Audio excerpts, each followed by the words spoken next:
সনাতনী প্রতিবাদী সাধু চিন্ময় কৃষ্ণ দাসের গ্রেপ্তারের পর এমনিতেই উত্তাল পরিস্থিতি বাংলাদেশে। এই পরিস্থিতির আঁচ এসে পড়েছে ভারতেও। এই পরিস্থিতিতে রাজ্যের জেলাগুলি থেকে জঙ্গি সন্দেহে গ্রেপ্তার হয়েছে একের পর এক বাংলাদেশি নাগরিক। সূত্রের খবর, গোপনে নাশকতার ছক কষতে বাংলার বিভিন্ন জেলায় গোপন আস্তানা গেড়েছে বাংলাদেশি জঙ্গিরা। এর মধ্যে মুর্শিদাবাদ থেকে ধৃত বাংলাদেশি নাগরিকের বিষয়টি নিয়ে কপালে চিন্তার ভাঁজ চওড়া হয়েছে প্রশাসনের। অন্যদিকে টাকার বিনিময়ে সীমান্ত দিয়ে এদেশের লোক ঢোকাচ্ছে খোদ এদেশের দালালরাই। মোটা টাকার বিনিময়ে তৈরি করে দেওয়া হচ্ছে ফেক আধার কার্ড, প্যান কার্ড, পাসপোর্ট। এবার জাল পাসপোর্ট কাণ্ডে গোয়েন্দাদের জালে ধরা পড়ল এক চক্রী। 5 থেকে 6 বছর ধরে বাংলায় বাড়ি ভাড়া নিয়ে থাকছিলেন, কিন্তু কী উদ্দেশ্যে তিনি ফেক আধার কার্ড বানিয়েছিলেন সেই বিষয়ে ধোঁয়াশা তৈরি হচ্ছে। টাকার জন্যই কি জাল নথি বানিয়েছিলেন, নাকি এর পেছনে অন্য কোনো ষড়যন্ত্র রয়েছে, তা জানতে জিজ্ঞাসাবাদ করছে গোয়েন্দারা।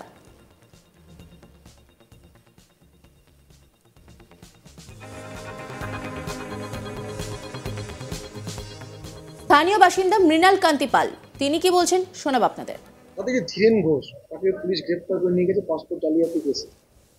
কি বলবো, এখানে ভাড়া থাকতে আমাদের বাড়ি আগে 5-6 বছর হলো ভাড়া থাকে, কিন্তু আমরা খুব ভালো মানুষ বলে চিনতাম এবং এলাকার লোকের সঙ্গে ভালো সম্পর্ক আছে। কারোর সঙ্গে কোনো ঝামেলা জুট এখনো পর্যন্ত আমরা পাইনি, দেখিনি। উনি, ওনার ওয়াইফ আর একটা বাচ্চা। কখনো বাইরের লোকে যাতায়াত ছিল না, বাইরের লোক বলতে গেলে যা আসতো লোকালের লোকই আসতো, আর তা নাহলে বাংলাদেশ থেকে শ্বশুর শাশুড়ি এরাই আসতো, আর সেরকম কেউ আসতো না। নিজের বাড়ির ঠিকানা কি বলেছে? বাড়ির ঠিকানা বলতে আলাইপুরের দিকে ওনার দিদি আছে, ওই দিদির প্রেফারেন্সে, মানে ওনারা লোকাল। আর এখানে হচ্ছে আমাদের লোকাল একজন ছিল, ওনার নাম লালটু বলে নাম, সবাই চেনে মোটামুটি। উনি বলেছিল যে তুই রাখ, কোনো অসুবিধা নেই, খুব ভালো লোক। সেই সূত্রপাতে আমরা রেখেছিলাম। আজকে তিনি নেই, তিনি মারা গেছেন। হ্যাঁ হ্যাঁ হ্যাঁ, সে মারা গেছে। কত বছর হলো এখানে থাকে? ওই 5-6 বছর হবে, 5-6 বছর আশেপাশে। কোনো পাসপোর্ট সংক্রান্ত বিষয়ে আলোচনা? না না না, কোনো আলোচনা হয়নি। বাইরে থেকে লোক এনে বাইরে রাখতে কত ভাড়া টাকা? তো সেগুলো তো ইন্টারনাল ব্যাপার, সেগুলো তো আমরা বলতে পারবো না, কারণ আমরা অত ভেতরে গভীরে যাওয়ার চেষ্টাও করিনি বা ইয়ে করিনি। হ্যাঁ, আমাদের সঙ্গে খুব ভালো মিশতো, মাঝে মাঝে ঘুরতে যাওয়া বা এখানে ঘুরে যাওয়া এগুলোও করেছি আমরা। চলাফেরাটা কিরকম ছিল? রাস্তায় কাটছিল না? না না, ভদ্র, যথেষ্ট ভদ্র, যথেষ্ট ভদ্র। কি কাজ করতে বলতে? গার্মেন্টস, মানে বাংলাদেশ থেকে আসতো, এসে কলকাতা ওই কি ঘাট নাকি বাবুঘাট, ওখানে নাকি ওনার মহাজন থাকে, ওখানে আসতো, ওখান থেকে প্যাক হয়ে আবার বাইরে যেত। মানে এরকমই কাজ শুনেছি। হ্যাঁ, আমাদের বলতো। ভাড়াটা ঠিকঠাক দিত? হ্যাঁ হ্যাঁ, এই দিক দিয়ে কোনো অসুবিধা নেই। ব্যবহার বলছি তো, পয়সা করি নিয়ে ব্যবহার। আমার নিজস্ব মুদিখানা দোকানও আছে, তো মালপত্র যে কিনতো, খাওয়ার জিনিস ফিনিস, কোনোদিন কোনো বাকি নেই বা কিছু নেই। ম্যাক্সিমাম ক্যাশেই, যদি কোনো অসুবিধা হতো হয়তো নিয়ে যেত, পরের দিন পয়সা দিয়ে যেত। পয়সা নিয়ে কোনো ইয়ে করিনি। কখনো বাইরে থেকে লোক এসছে? যা এসছে বলছি তো, লোকালের জল দেয়, অমুক দেয়, দিদির ছেলে, এরকমই। বাইরে সেরকম, আর বাইরের থেকে লোক আসলে তো একটা গন্ডগোল সৃষ্টি এরকম হবে দীর্ঘদিন। আজ পর্যন্ত কিচ্ছু এরকম পাইনি আমরা। ওই কালী হচ্ছে আমাদের লোকাল ছেলে, ও মোটামুটি খুব ভালোভাবেই চেনে ধীরেন্দ্র ঘোষকে। এই গোটা বিষয়টা নিয়ে একটি রিপোর্ট তুলে ধরেছেন আমার কলিগ বিশ্বজিৎ ব্যানার্জি, দেখাবো আপনাদের। জাল পাসপোর্ট কাণ্ডে ধৃত আরও একজন। এবার নদিয়ার চাকদাও থানার আলাইপুর থেকে গ্রেপ্তার ধীরেন ঘোষ। তিনি গার্মেন্টসের ব্যবসা করত। মনোজ গুপ্তকে জেরা করে তথ্যের ভিত্তিতে মঙ্গলবার গভীর রাতে চাকদাও ধীরেন ঘোষের বাড়িতে তল্লাশি চালায় কলকাতা পুলিশের গোয়েন্দারা। সেখানে গিয়ে কিছু পরিচয়পত্র নথি উদ্ধার হয় বলে সূত্রে জানা গেছে।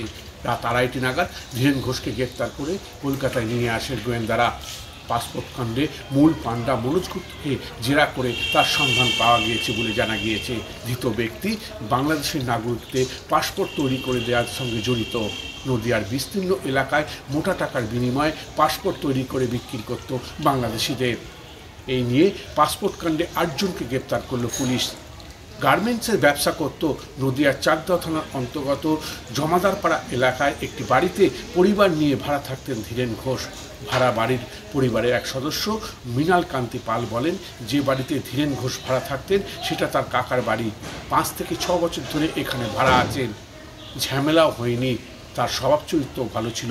বাড়িতে পরিবার নিয়ে থাকতেন। মাঝে মধ্যে বাংলাদেশ থেকে ওনার শ্বশুর শাশুড়িও এসে থাকতেন।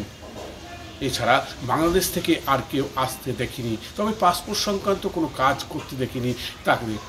তবে নদিয়ার চাকদাহ ধীরেন ঘোষ গ্রেপ্তার হওয়াতে চাঞ্চল্য ছড়িয়েছে। তিনি গার্মেন্টসের ব্যবসা করতেন।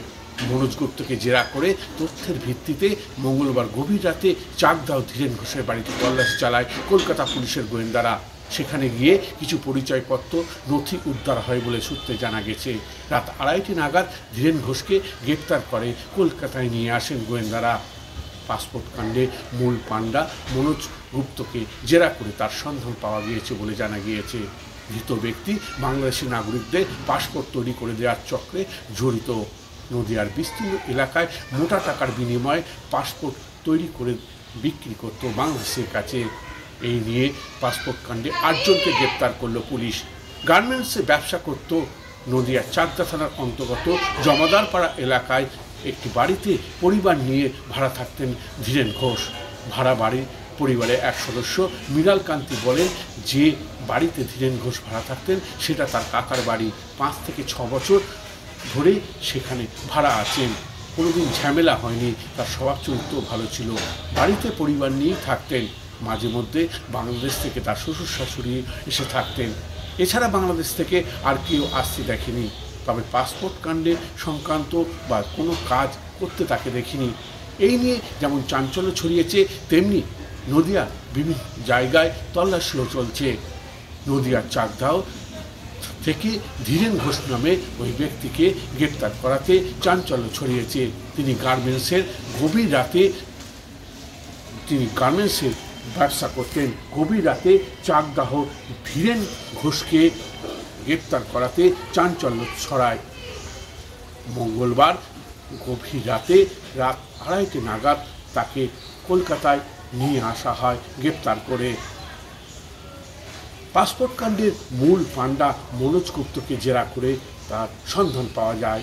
ধৃত ব্যক্তি বাংলাদেশি নাগরিকদের পাসপোর্ট করে দেওয়ার সঙ্গে জড়িত এবং নদিয়ার বিস্তীর্ণ এলাকায় পাসপোর্ট করে দেওয়া এবং তাকে মোটা টাকায় বিক্রি করত বলে সূত্র মারফত জানা গেছে। বাংলাদেশিদের কাছে এই পাসপোর্ট বিক্রি করত। এই নিয়ে পাসপোর্ট কাণ্ডে 8 জনকে গ্রেপ্তার করল পুলিশ। গার্মেন্টসে সে ব্যবসা করত। নদিয়ার চাকদা থানার অন্তর্গত জমাদারপাড়া এলাকায় একটি বাড়িতে পরিবার নিয়ে ভাড়া থাকতেন ধীরেন ঘোষ।